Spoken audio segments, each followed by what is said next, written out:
ఆహార పంట వరి సాగంటే తెలుగు రైతులకు మక్కువ ఎక్కువ.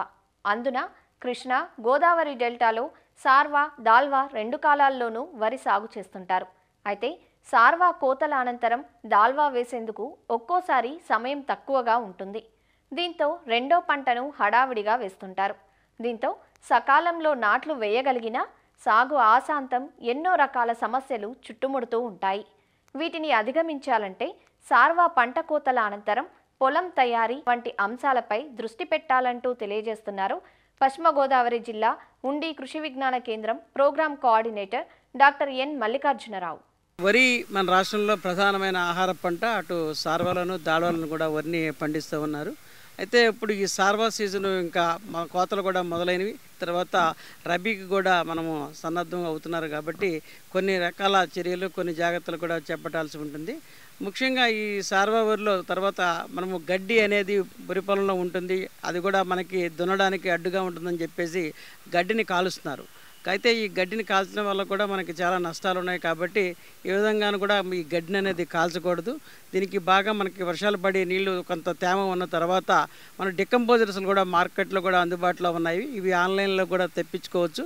ఈ డికంపోజర్స్ని ఒక డబ్బాని మనం 200 లీటర్ల నీటిలో కలిపి దానికి 2 కేజీల బెల్లం కనుక తయారు చేసి ఈ డికంపోజర్స్ ఉన్న పదార్థాన్ని కనుక లోపల వేసినట్లయితే ఒక వారం రోజుల్లో మనకి డికంపోజర్ తయారవుతుంది.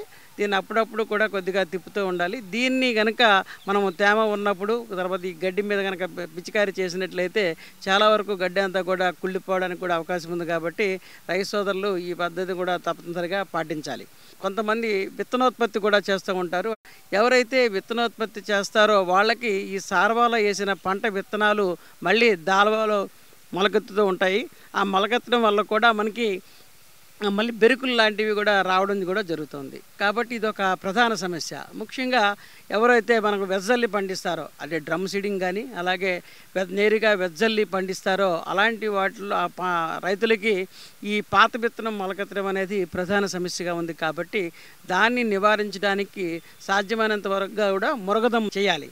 అంటే ఈ మురగదం అంటే మనం దుక్కు దున్నిన తర్వాత నీళ్లు పెట్టి ఒక వారం రోజులు కూడా పొలాన్ని కొద్దిగా నీటి పెట్టిన తర్వాత ఆరగట్టాలి. ఆరగట్టినట్లయితే ఆ పొలంలో ఉన్న పాత విత్తనం అంతా కూడా మొలకెత్తడానికి అవకాశం ఉంటుంది. కాబట్టి ఒకసారి మొలకెత్తిన తర్వాత మళ్ళీ బాగా మురగదమ్ము చేసినట్లయితే పాత విత్తనం అంతా కూడా చనిపోయి వచ్చే రబీ సీజన్లో ఎలాంటి బెరుకులు రాకుండా ఉంటాయి. అంతేకాకుండా మనకి వచ్చే దాల్వా సీజన్కి ఎలకల సమస్య కూడా ఎక్కువగా ఉంటుంది. కాబట్టి ఈ ఎలకలన్నీ కూడా గట్లలో చేరిపోవడము, తర్వాత ఈ గట్లో కన్నాలు చేసి అందులో ఉండి కూడా నివాసం ఏర్పరచుకొని బాగా వాటి యొక్క సంతతి వృద్ధి చేసుకోవడం కూడా జరుగుతూ ఉంటుంది. కాబట్టి గట్లు సాధ్యమైనంత వరకు చాలా చిన్న గట్లు ఉండేలాగా చూసుకోవాలి.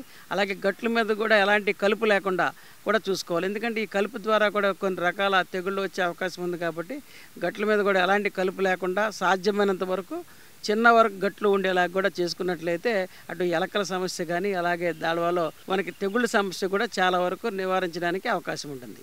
అంతేకాకుండా లోదుక్కి కనుక చేసుకున్నట్లయితే మనము కాండంలో ఉన్న కాండం తెలిచే పురుగు లాంటి పురుగులు కూడా పేపా దశలో కూడా ఉంటాయి. ఆ నిద్రావస్థ దశలో ఉన్న పురుగులు కూడా చనిపోవడం అనేది కూడా జరుగుతుంది. కాబట్టి అది కూడా చేసుకోవడానికి అవకాశం ఉంటుంది. అంతేకాకుండా ఈ దాల్వాలో అటు నారుమడి దశలోను అటు ప్రధాన పొలంలో కూడా జింక్ లోపం అనేది ఈ గోదావరి డెల్టా రైతుల్లో కూడా మనకి చాలామంది గమనించడం జరిగింది. ఆఖరి దుక్కులో 20 కేజీల జింక్ సల్ఫేట్ అనేది వేసుకున్నట్లయితే అటు దాల్వాలో కూడా మనకి జింక్ లోపం రాకుండా ఉంటుంది. ఒకవేళ నార్మల్లో కనుక జింక్ లోపం కూడా కనిపించినట్లయితే మనం జింక్ సల్ఫేట్ అనేది 2 గ్రాములు లీటర్ నీటికి కలిపి పిచికారి చేసుకున్నట్లయితే చాలా వరకు జింక్ లోపాన్ని కూడా చాలా వరకు సవరించడానికి అవకాశం ఉంటుంది. అంతేకాకుండా నారుమడిలో కూడా సస్యరక్షణ అనేది చాలా ముఖ్యము. అటు నారుమడిలో మనకి సార్వాతో కనుక పోలిస్తే దాల్వాలో కాండం తెలిచే పురుగు అనేది వృద్ధిగా ఎక్కువగా ఉండడం అనేది జరుగుతుంది. ఎవరైతే ముందుగా నారుమడిలో పోస్తారో వాళ్ళకు కూడా వృద్ధి కూడా ఎక్కువ వచ్చే అవకాశం ఉంది. కాబట్టి ఈ కాండం తెలిచే పురుగు యొక్క మీద కూడా రైతులు కూడా బాగా ప్రత్యేకమైన దృష్టి పెట్టాలి. దీనికి నివారణకి మనం నారుమడి దశలో కనుక ఉన్న వాటి మీద మనం కార్బోఫిరాన్ గుళికలు లాంటివి 5 సెంట్ల నారుమడికి 800 గ్రాముల చొప్పున మనం పీకే ముందు కనుక ఒకసారి వారం రోజుల ముందు పీకి నాటుకున్నట్లయితే చాలా వరకు ప్రధాన పొలంలో కాండం తెలిచే పురుగు రాకుండా కూడా మనం నివారించుకోవడానికి అవకాశం ఉంటుంది.